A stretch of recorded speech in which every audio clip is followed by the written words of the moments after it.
Rock 101 is really a developmental program. You don't bring your kid to School of Rock because they can play. You bring your kid to School of Rock so they can learn to play.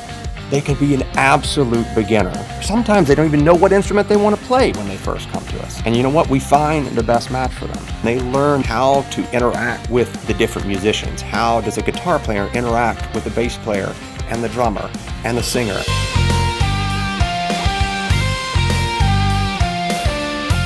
Rock 101 includes a weekly one-on-one lesson. You learn about groove, you learn about playing with other people at the same time, and in that sense it's much different than traditional lessons. Ultimately, the Rock 101 program is a really good opportunity to begin to get a feel for what it is to be a musician. The rehearsal environment is geared towards beginners, and they learn the fundamentals of being in a band. The whole point of all of our programs at School of Rock is to move them through the system, develop them as musicians to move on to the next level. That's the first step on the road to becoming a real musician.